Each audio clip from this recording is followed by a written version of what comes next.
Well, hello, everyone, and welcome to the Heart of Innovation. In honor of Breast Cancer Awareness Month, we are continuing our powerful conversation with Sheehan Raab, a registered technologist and cardiac invasive specialist. In part one, you can find that on YouTube, our YouTube channel at The Way to My Heart. In that part one, we delved into Sheehan's inspiring journey, her passion for helping doctors in saving lives and saving limbs through minimally invasive procedures in the Cath Lab. We also learned about her shocking breast cancer diagnosis, possibly linked to years of radiation exposure during those life and limb saving interventions. Today, in part two, Sheehan bravely takes us through her personal battle against breast cancer. She'll share her candid insights on some of the toughest decisions no one ever wants to make in their life while fighting for their life, never knowing what decision could be life saving or life threatening. She'll also talk about the critical gaps she discovered in our current healthcare system and the urgent need for improved care for those facing life threatening illnesses. Now, Sheehan's story is not just one of survival, it's truly a call to action for better protection and support for healthcare workers and patients alike. We'll hear Sheehan's powerful testimony in just a moment. But first, I want to welcome my co host, Dr. John Phillips, who will be joining us for this very important discussion. Hi, John. Hi, Kim. How are you? Fantastic. And this is your birthday week. So just a little Is happy it, is birthday week, huh? Okay. I'm not a huge fan of birthdays in general, but I think any time you get an opportunity to reflect on a year that's passed and be thankful for, as I've been saying, another trip around the sun. It puts things in perspective. So yeah, it's been a good day. Or yesterday was a good day, and I'm looking forward to this conversation. I thought of Sheehan this week because number one, we're testing a new piece of equipment that potentially will allow us to take our lead off to some week. degree and further protect us from radiation. And I was counseling our techs because oftentimes, and if I get too long in this, just cut me off. But oftentimes, like we as the docs we're shielding the techs to some degree from the radiation exposure, and I'm always Right. adjusting our shielding and things. And but I'll step away from the imaging sometimes when we're doing some runs just to avoid it. But I sometimes forget to tell the techs to do that and the staff. And this week I found myself like, all right, guys, let's all move out of I call it the jet stream. Let's all move out of the radiation jet stream here, and let's all kind of protect ourselves. Because at one point there was a robot that we were using Mhm. that allowed me to sit in a cockpit and steer wires and things. But the staff, our techs, were still Mhm. at the table having to use Doing it, it. and they would say, And Sheehan is just so Ian's we can like, invite yeah, her into the conversation and here. It's yeah, just come if you on hear in. her voice, But that's Sheehan. let me Yeah. just say that the text would say, "Well, it's great that you can take your lead off, but we still have to wear lead." Hmm. Like, this isn't fair. And I said, "Yeah, you're right." I don't know, Sheehan. What do you think? Is that true? Oh, it's so You're saying it. true. And I was the one at the robot exchanging the balloons and fluoroing and just thinking, wow, this is really great for you guys who are sitting down with your lead off back there looking cozy. I Yeah. actually enjoy doing things, and that's why I would often find myself uh, more interested in doing the work than protecting myself. I would love to do cases like that, or cases that were shorthand fellows. So I knew I'd be like an extra person closer. And so, yeah, it's interesting, like you said, to think about us all stepping back from the jet stream. Yeah, And You I'm might want to sorry. take a no, step no. I back, was just, actually, not just from the jet stream, but explain to everyone what procedures we're talking about. We talk about life and limb saving procedures, and we're talking about being in the cath lab. But more specifically, for those who didn't tune in part one, they might want to be brought up to speed just a tiny bit. yeah. I'll just say that these procedures that we're doing are under radiation. We wear lead to protect us. We have shielding to protect us from radiation, but you're still exposed, and that's kind of part of what we're discussing, and we're all, I think we're at ultimately at increased risk potentially for some cancer being exposed to radiation. I mean, they know that from folks that were subject to the atomic bomb. But nonetheless, like Sheehan, to your point, I would sit there and have a cup of coffee and work this joystick, and like you're in there working the devices. But I do find that the techs that are interested in these procedures, so the peripheral procedures take a little bit longer, and they still require interaction with us, the physician, and the tech. The coronary, the heart procedures that we're doing, the devices are such that really we as the physician do most of all the exchanging and things, and the tech kind of feels left out. So any new technology, our radiation or our X-ray techs and are those that are interested in doing these procedures gravitate towards some of the newer technology, which was this robot that we used and actually don't really use anymore. Yes, and it really varies in my experience, physician to physician, who kind of steps back and lets us take more of a role in the procedure or not. And that's how I often found myself in the limb procedures on the left side of the table, where there wasn't a skirt underneath a lead apron to protect us. Right. There's only one designed on the right side of the table that protects the primary physician. But if you have an emergency and need to get access on the left groin or work on the opposite side, you don't have that lead skirt protecting you. And something I encountered yesterday at my own doctor appointment reminded me of something to bring up as well, which is when we get called into a case or we rush into a room and we wind up wearing someone else's lead or lead that doesn't fit us appropriately.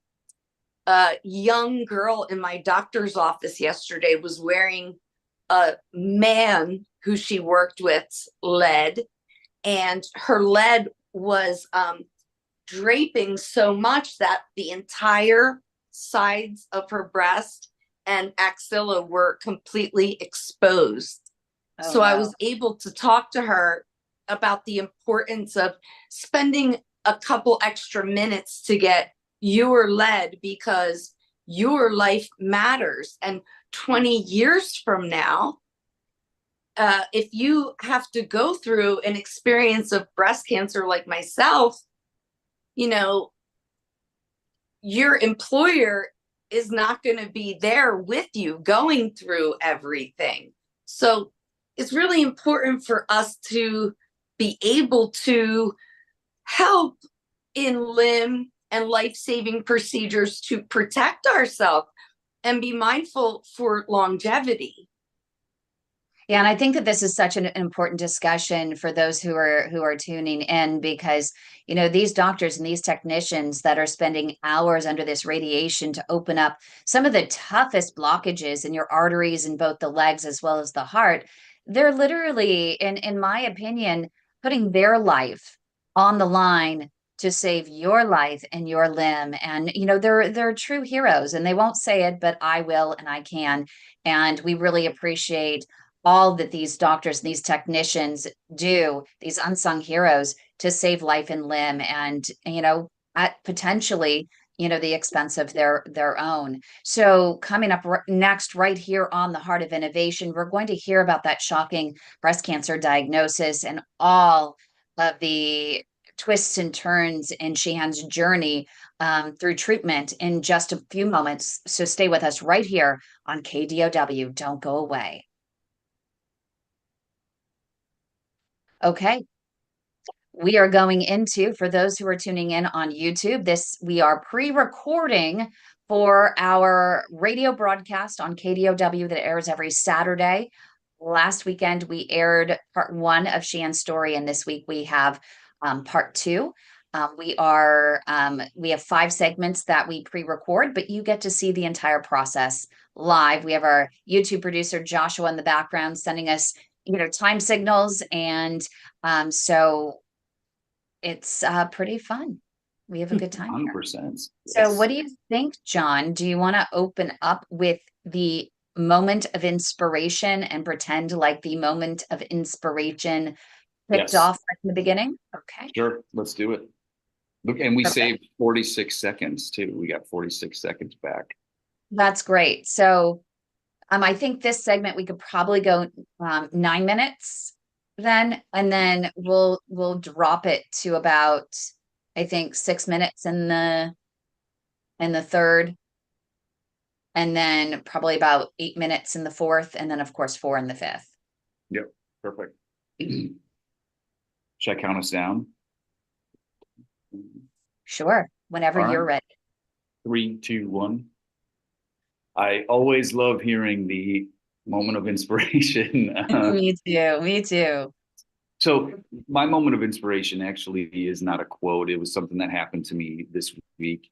I ended up, a patient came to our hospital who had acute, or we call it subacute limb ischemia. So she had a procedure last week on her leg, and it failed already, which is that's a technical issue. And her foot was really hurting her, and she was at risk to lose some toes. And so I did a procedure, and we were able to get the vessel opened, and she was very thankful. And I went and saw her the day after, and things were looking good. And I said, all right, we'll follow up. We'll see you next month or whatnot. And she's like, come here, doc. And I said, okay. So she's like, I want to give you a hug. I'm like, all right, that's cool. So she gave me a hug, and like, this wasn't and she was in her late 60s, early 70s. And this was like a hug, like she was super thankful.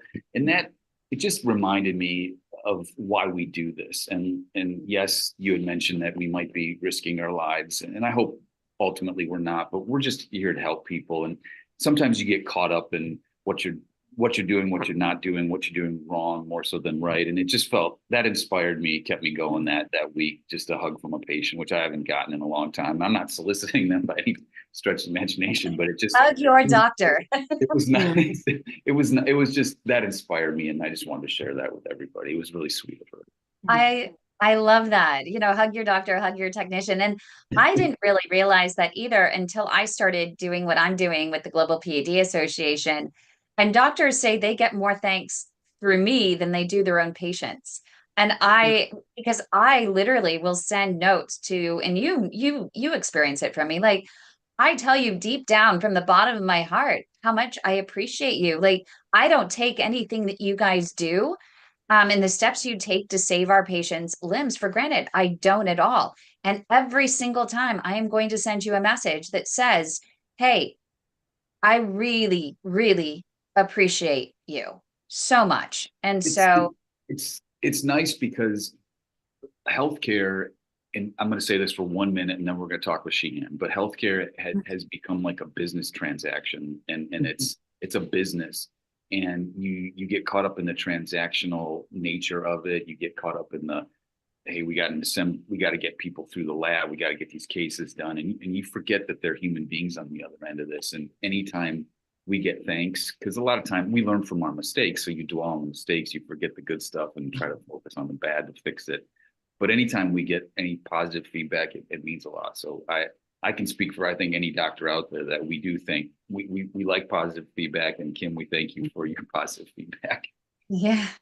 And Sheehan, you were mentioning even in the first segment, just how much, and I can see it on your face, how passionate you are about saving life in the limb. And so I imagine you don't have any regrets, even, with this diagnosis, except for maybe figuring out ways in which to cover. But Yeah. you sound like you truly don't have any regrets being there, right there on the front lines and going the extra mile for each and every one of the patients that you helped. No, I have no regrets other than, 2020 in hindsight, I would have advocated for myself to have multiple sets of lead, because our Cath Lab, we did both peripheral and cath procedures. Oops. Yeah, you had sorry about that. And yes. So often if there was an emergency, I would just go right in. I could care less whose lead I was wearing. And then sometimes, we had a lot of visiting physicians from all over the place. So sometimes someone else would be wearing my lead in a room. And I would be looking for my lead everywhere.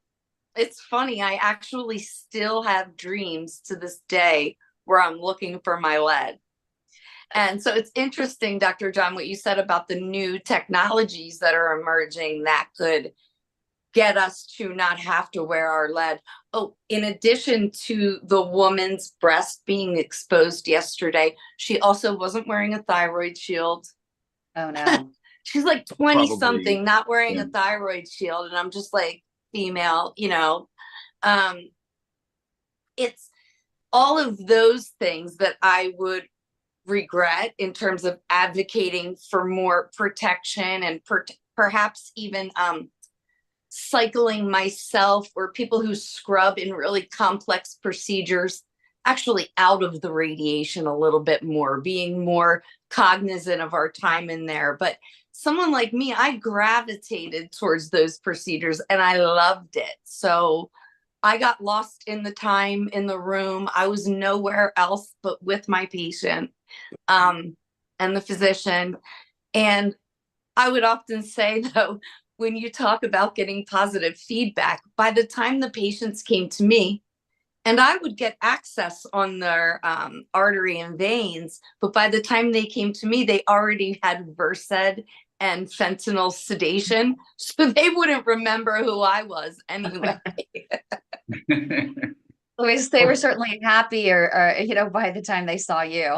Very relaxed. Very relaxed. And I was always very cognizant of that. Like, I would not give any lidocaine or move forward until the patient was totally sedated and relaxed. And then when I would administer the lidocaine, I would be as gentle and slow as possible, mindful of like dental procedures I had personally, where if you just give that lidocaine a couple extra minutes, the patient doesn't feel anything as much. So I was always advocating for my patients every step of the way. And I miss it.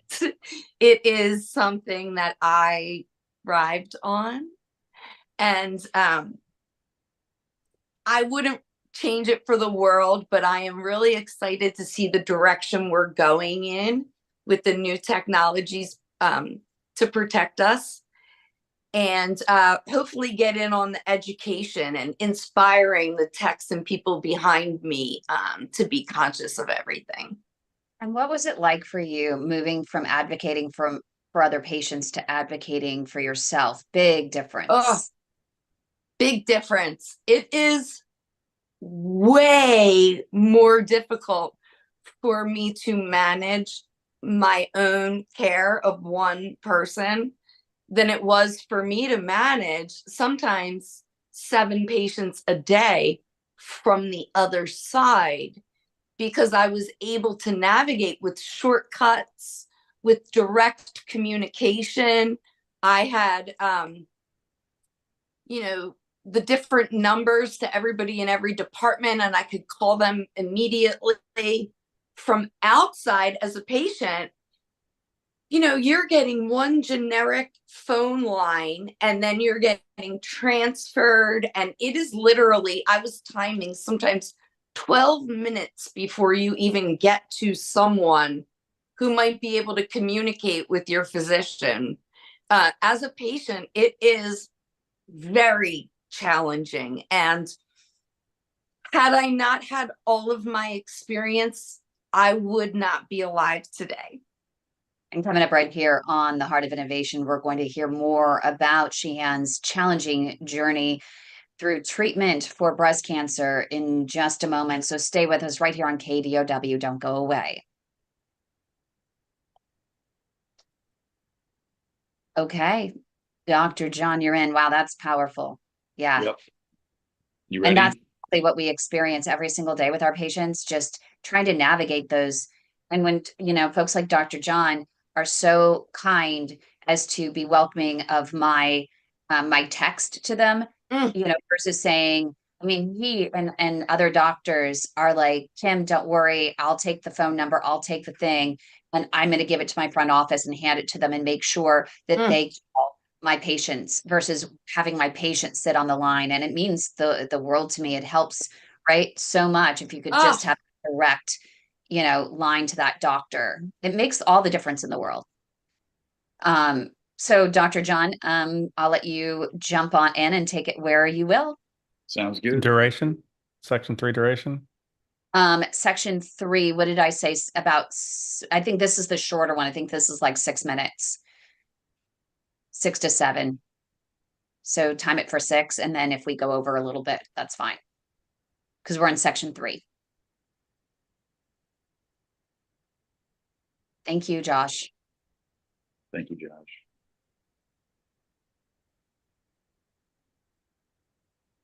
And take it away. All right, 3, 2, 1. Welcome back, everybody. Thank you for joining us. Part 2 of our interview with Sheehan Raab. And Sheehan, you said something before. This was, I guess I would call it a teaser, but it kind of stuck with me. Before we went to break, you said if it weren't for your experience, you would not be alive.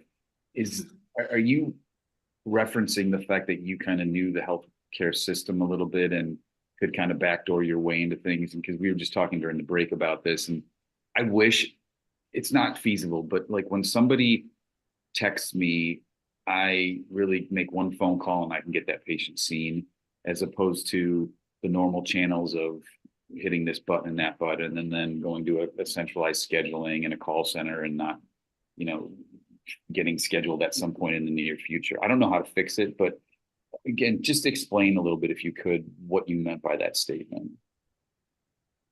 I'd be happy to. I guess the biggest advantage that I have is knowing the language and knowing how to communicate. So I know medical terminology. I know how to cut through and actually advocate for myself in ways that was very powerful. And even at times that my dad said to me when I was in the emergency room having a complication from chemotherapy, I was dying. All of my labs were not compatible with life. They repeated them 4 times and it never changed. And my blood was black and thick. And I knew I was dying. And I had to communicate and say to them, like, I need you to take action now. I know that it says not compatible with life, but I'm alive and I need you to do something. And my dad said to me, like, he calls me Goose. He's like, Goose, thank God you worked with Dr. Moses for so many years, because you started talking like him and directing your own care. And I'll show you guys a photograph from that time so you can kind of see where I was. A picture's worth 1,000 words. Yeah, that's so amazing that it is. Wow. And we're seeing the picture. If you're joining us via radio, you got to go to our youtube.com/the Way to My Heart channel to see these pictures. It's just heartbreaking. Here's me receiving a blood transfusion finally. And now at this time, right after the blood transfusion, I had to get potassium. My potassium was extremely low. And as a cardiovascular technologist, I know that low potassium could now lead to me having a heart attack. Yeah. And so they started infusing potassium, and it is painful. So they gave me some narcotic pain medication with it. And my hands started swelling up and I was in excruciating pain. And so I kept calling for the nurses to check my arm. And they actually said to me that they thought I was trying to seek pain medication. And I actually at this point had to angrily say, check my arm, take this drapes off of me. And sure enough, there was a tourniquet tight on my arm. So none of the medication was getting in, not the potassium or the narcotic that they were giving me. So here's where this is in under like 24 hours, two circumstances that I had to stick up for myself when the wrong thing was happening, because people make simple mistakes all the time, and they're busy. So they just want to move on and dismiss you as a patient. And so thankfully, I knew the languaging, and I stayed conscious and advocated for myself when things were wrong. Wow. And you had to keep telling yourself, I imagine, stay awake, stay awake, stay awake. I can imagine stay conscious, stay conscious. Don't. What I felt was like, if I lose consciousness, I'm dead, because then I'm in their hands. How sad. I mean, that was my thought, because I'm in an emergency room and just left in a room. Like, people are not taking action. They're dismissing it like it's just an error in the lab. And I mean, I know we only have like 30 seconds left, but it's difficult. I mean, the ERs are overcrowded. People use them for primary care. They're not really emergency rooms anymore. And the staff's overworked, the physicians are overworked. And now too, you sit behind a computer and you put your labs in. You probably check in with the patient once and then that's it. And so it's a difficult situation. It really is. I feel for you though. That's tough. That's what I mean. And that is just one day. And coming up right here on the Heart of Innovation, we did just hear about one day. We're going to hear more of Sheehan's terrifying journey through breast cancer treatment and management next, right here on KDOW. Do not go away. Okay. Nerve-wracking sharing this, talking about something positive. Me, like, shake a little bit.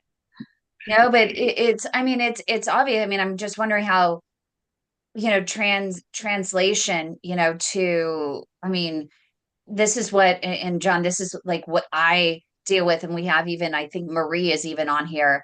And it was like, I had to, and I hate you have to be very careful, right? Sheehan, you have to be very careful in how you have those conversations with the nurses and the team, because you can't step on their toes. You have to be, and they get angry. Yeah, they get do. Very angry. They'd be like, "Oh, what are you consulting Dr. Google?"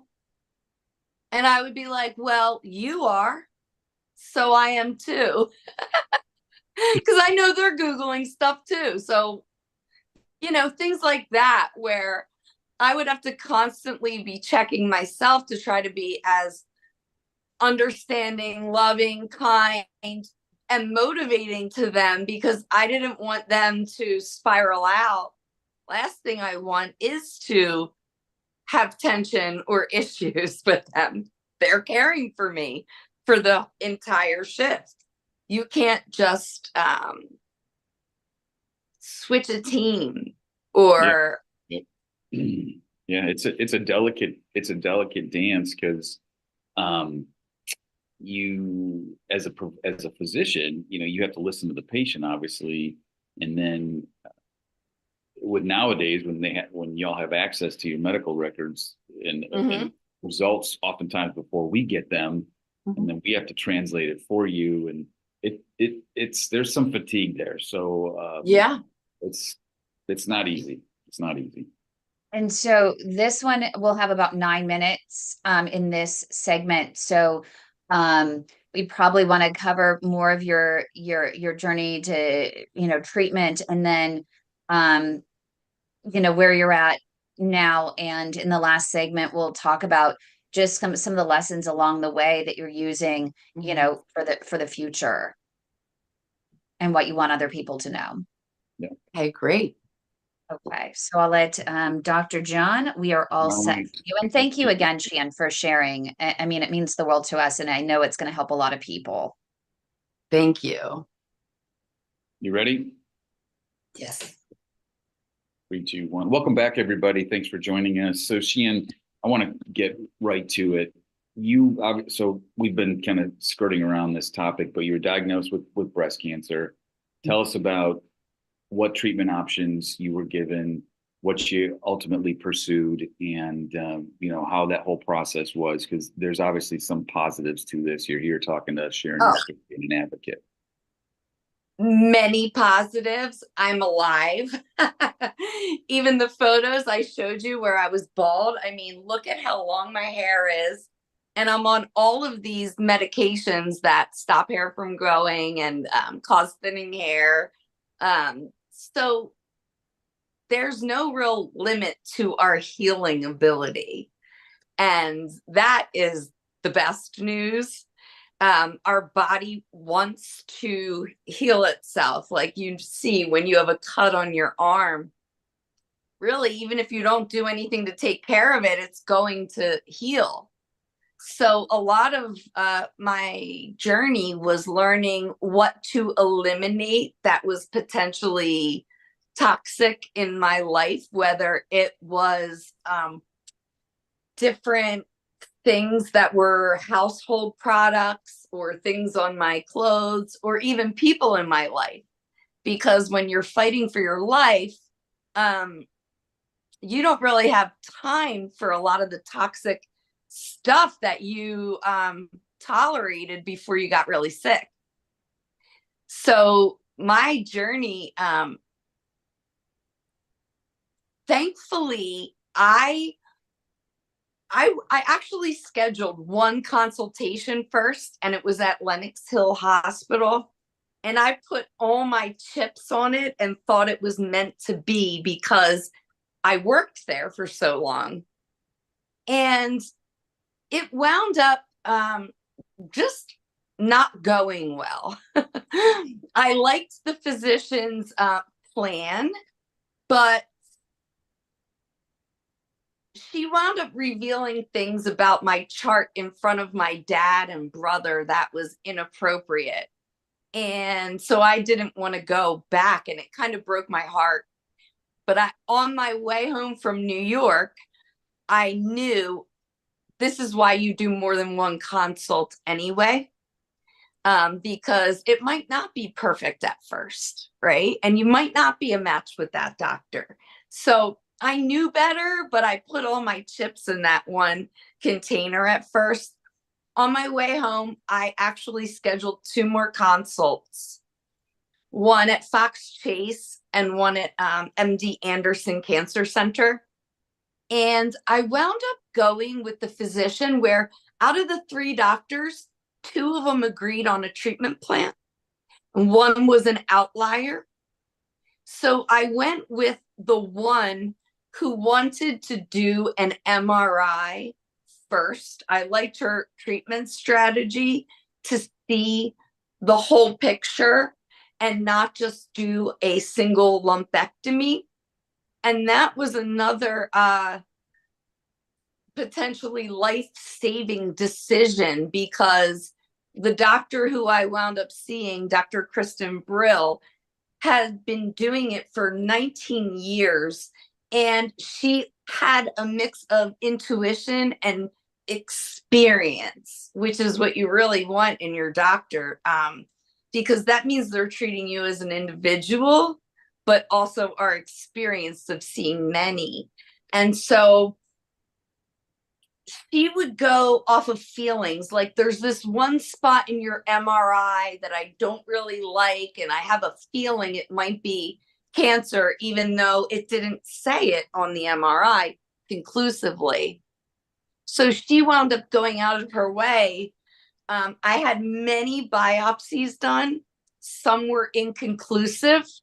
So she went out of her way to do a lumpectomy in that area 2 weeks before she scheduled me to get a double mastectomy, because I felt at that time that no matter what, whether that was positive or not, with my age, I was under 40, and the size of the lump, and then this questionable thing on the other side, I just felt like I'd rather be safe than sorry. The other way of looking at it at the other institution was to do the lumpectomy, and they were picturing a double mastectomy, as they said, not every thing needs to be hammered. Do you know that saying, Dr. John, about what is it? Yeah. Well, no, I mean, when you have a hammer, everything's a nail. When you have a hammer, everything looks like a nail. So they were deterring me and trying to sell me, if you will, a minimally invasive procedure. And they were talking about breast conservation. And I just thought to myself, well, what are we conserving if there's something in my other breast and we don't know about it? That was just scary to me. So I decided to go with Dr. Brill, who wanted to do a baseline MRI, see the worst case scenario, and then treat that way. I felt like the last thing I wanted to do was have a lumpectomy, radiation, and then 6 months later have the MRI and find disease in the other breast. So that was my strategy. And it took about 6 months for this to, from finding the lump, things don't happen quickly. And it wasn't based off of my consults. I had them all scheduled immediately. So no delays were on my behalf, but I've spoke to many other women too, and it's very common from the time they find the lump to not have their surgery or treatment for 6 months. So in that time, I was researching and doing everything I could holistically, natural health wise, to facilitate that natural healing in my body as best as possible. And I really went down every trail in that, including like extreme things. I did a 9-day water fast. I wouldn't recommend that to the audience. And I would also tell the audience, proceed with caution with a lot of these holistic claims. You really want to be careful. Yeah, I would imagine that's a really good point, because we hear all the time, oh, here's this person and they're sharing their cancer story that they ate a whole bunch of red grapes and that's all they ate and they were cured of cancer. Or this other person who did some sort of grounding or audio wave therapy and it cured it, and thousands and thousands and thousands and thousands of dollars later, right, you don't have that same result. And it's spread and it's metastasized now to your bones. Wow. That's so scary. Well, coming up right here on the Heart of Innovation, we'll have final thoughts from Sheehan Raab, and it's such a powerful story. I'm almost, speechless here. But we're going to continue in just a moment. So don't go away, right here on KDOW. Okay. So we have 4 minutes. You're such a great speaker, Sheehan. Thank you. So powerful and just, compelling. And I was wondering about that because, you hear these stories of people and you're like, well, were they really cured? You want to believe that they were, you want to believe that they're telling the truth. But when you don't see it work on other people, it's kind of like, is it really working? And we're experiencing that. We just had a big blow up in our group last week with someone that claimed some diet, which John, I'm going to share with you tomorrow. I'll share it, but with stuff that supposedly melts plaque, some diet that really does melt plaque, and everyone's seeing all this difference in calcium scores. And I'm like, well, if it was really working, it really did, I would think that healthcare would adopt it. And so it's, yeah, I take a lot of that with a grain of salt. But Yeah, I get a lot of times patients will ask me about over-the-counter stuff or something they saw at 2 a.m. that, improves circulation. Or today somebody asked me about something that cured carpal tunnel disease, Yeah. well, my stance is, listen, if it's over the counter, it's not going to hurt you. Probably it might help you if you want to try it, fine. But just, buyer beware. Don't waste a lot of money on things that probably aren't proven. And it's kind of like that guy that knocks on your door that says, hey, I got a deal for your windows. I want you to fix, we'll give you new windows for half off. We just need you and 2 other people to sign up. It's probably too good to be true, frankly. So just buyer beware. It is, and it's like Kim said, it's expensive. I mean, so expensive for these supplements. Luckily, I wound up finding through MD Anderson with Dr. Brill, my oncologist was an integrative hematologic oncologist. So he had some strong recommendations that, for example, for anxiety, there's something you can take called kava. And that was an option I got to try. Something else was like he would recommend certain levels of vitamin D and something called NAD. And I just heard about NAD. Yeah, and if he recommended it, then I added it and adopted it. But yeah, it's kind of like snake oil salesmen where they prey upon the you will really get deceived. Yeah, it's a really good warning for people out there. That's true. Very true. And John, we have 4 minutes. Okay. So Josh says, get on the stick here. All right, let's go. All right. 3, 2, 1. Welcome back. Give me a breath before you're welcome back. Ooh, between 1 and welcome back. Give me 1 breath. Good. Welcome back, everybody. Thanks for joining us. So, Sheehan, we have 4 minutes left. What do you want to leave our listeners with as it pertains to your journey and where you're headed tomorrow, next week, next month? So I learned some things that I would like to just share with you that could be beneficial across the board, no matter what you're facing, dis-ease-wise or with your health journey. These things are stressful and it's really hard to remember everything. So take a piece of paper and a pen. Another thing, take the time to write down questions for your doctor and things that you want to review, because you want to maximize your time with the expert consultation. And you don't want, if you're like me, you could talk and get sidetracked and forget to mention things on your list that are crucial.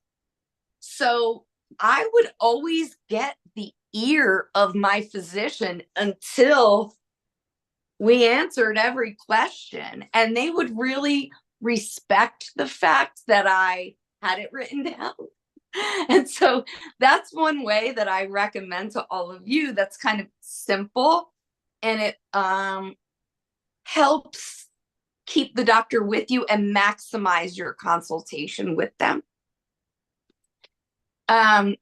Another thing is, in terms of the stress, there's some really simple things that you can do to ease that include your 5 senses. So just being conscious of like what you're smelling in the area, what you're hearing. I started taking a cup of hot tea with me because when I would get stressed or nervous talking to my doctor, it would calm me down to just smell the tea. Just smell the tea, just calm down. Because again, it's really easy to get stressed out in these circumstances, and then you do forget. I mean, I would forget everything. So that is really just little simple things that you can do to support yourself in these situations. And for the healthcare providers, really slowing down a little bit and being the advocate for each one of your patients and yourself, despite how busy you may be, because busyness, I think, is probably the biggest disease that our entire society suffers from right now. So it's important to take a deep breath, take your time, and really connect with each other so that we don't have these mistakes and we are unified as a team. It really is helpful.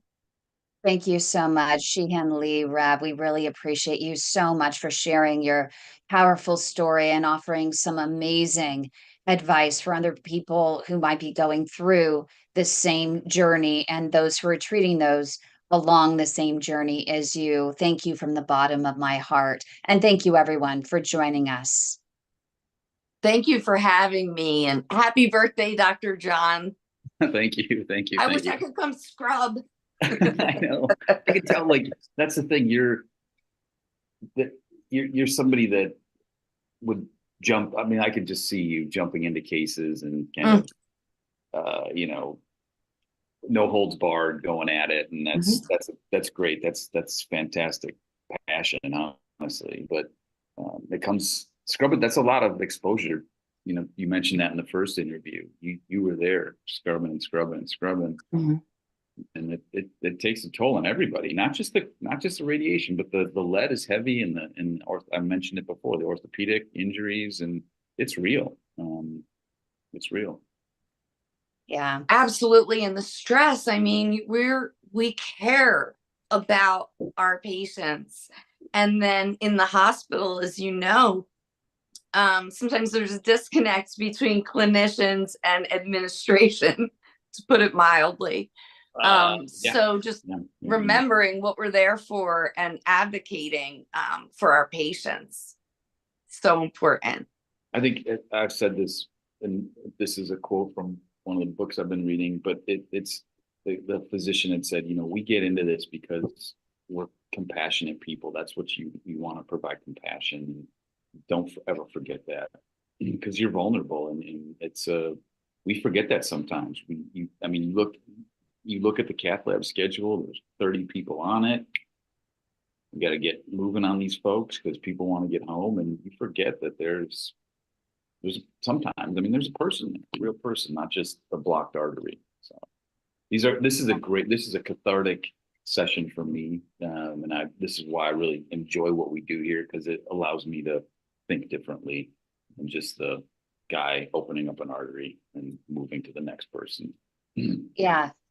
It really helps, and it helps all of us, and but also it reminds me how important it is what we do, and just makes me want to continue to fight. Sometimes, like this morning, I was almost in tears just with this other patient, and worried about the politics getting involved and things like that, and whether I should speak up and say something. And, I just, in that moment, I asked God, and I said, I need the right words here.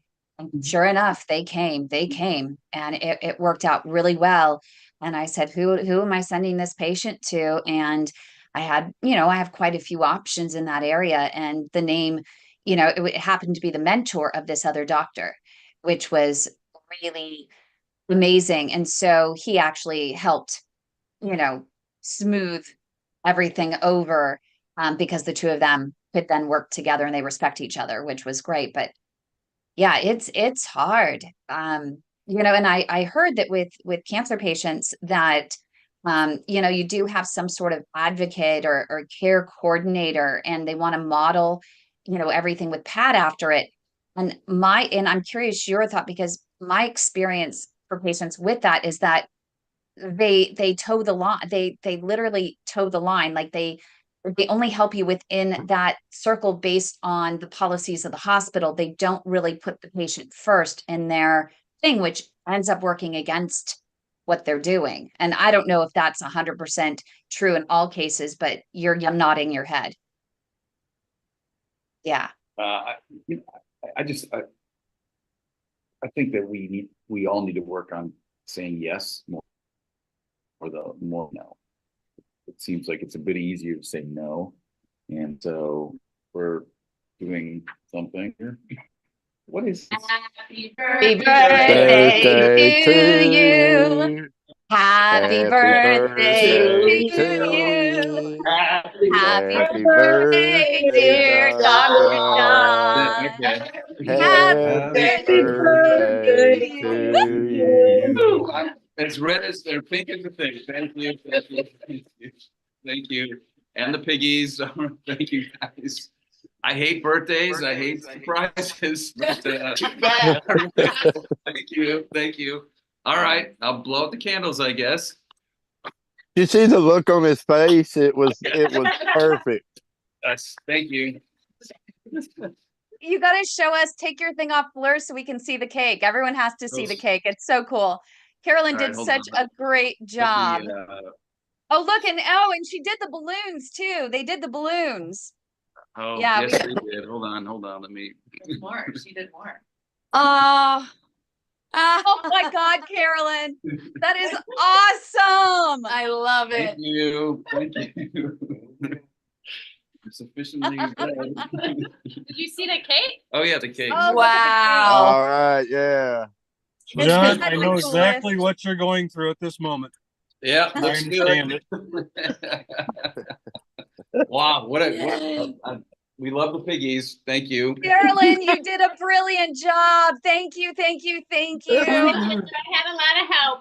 Well done. Thank you to your entire team. So if you have a chance before, take a picture with everyone with the piggies, so we can do a big shout out to all your team at game day and a happy birthday to John. Let's do it. Thank you guys. We appreciate. We'll let you go enjoy your cake, but take a picture with everybody. I'll just say I knew something was up because I was actually just going to record the show at home, and she's like, "No, you have to come to the clinic." And I thought that seems odd, but okay. Thank you. Carolyn is the best. She has worked so hard. Yes, everyone works hard. We appreciate it. And there's another surprise coming in the mail. But all right. Thank you. I'll see you guys tomorrow. Bye. Bye. I mean, how underwhelming is that? You see the look on his face? That was worth it. That surprised look on his face. Thank you everyone for joining us. We're going to close the live stream, but that was a lot of fun. I know we appreciate. I love the Sheehan. Thank you so much for allowing us to combine the two. It was the only way to surprise Dr. John,